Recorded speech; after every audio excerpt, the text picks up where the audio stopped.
Voilà, bonjour à vous toutes et à vous tous. C'est une championne de kickboxing que nous recevons aujourd'hui, Lindsay Thomas. Lindsay, bonjour.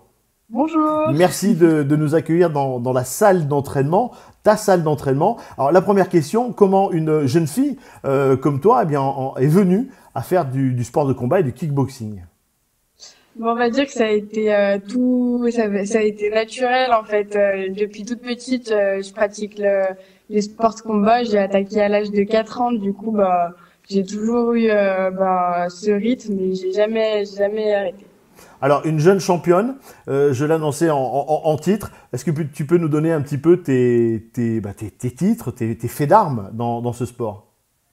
L'année dernière, j'ai participé à 3 championnats de France dans 3 disciplines différentes et j'ai remporté les 3. Ensuite, j'ai participé il y a 2 ans à la Coupe du Monde de Waco en kickboxing. Et donc ça a été une grosse expérience pour moi. On a bien fait. Alors je le disais, dans la salle d'entraînement, ça représente combien d'heures d'entraînement par semaine? J'imagine qu'il y a ta vie de scolaire, il y a la vie de jeune fille et puis il y a la vie sportive. Oui. Du coup, je m'entraîne 6 fois par semaine.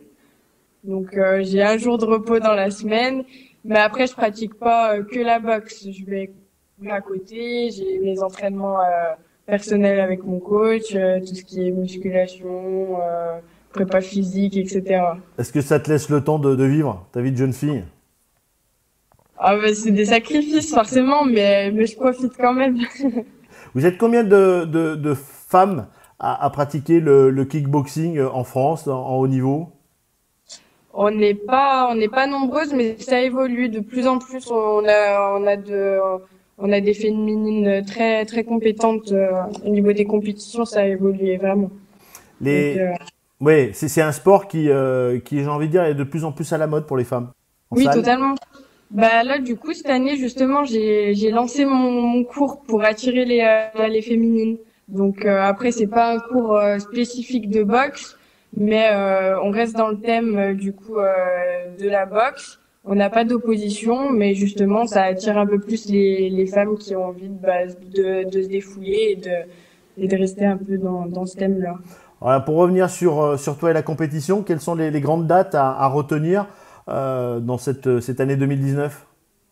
La prochaine, c'est le Fight Night One à Saint-Étienne, le 23 mars.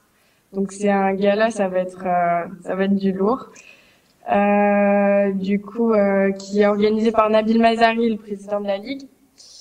Ensuite, je vais avoir les championnats de France en avril, de K1. Et j'aurai à la fin de l'année, si je suis sélectionnée, la Coupe du Monde de Waco de nouveau. Parce que l'année dernière, j'ai pas pu le faire. Donc là, avec le bac, les échéances. Ouais.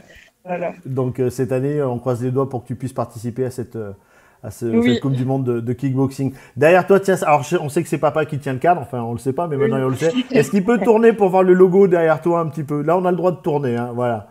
Né pour combattre. C'est le nom de ton club, c'est le nom de l'association. Voilà, donc toujours autant de monde à Saint-Chamond.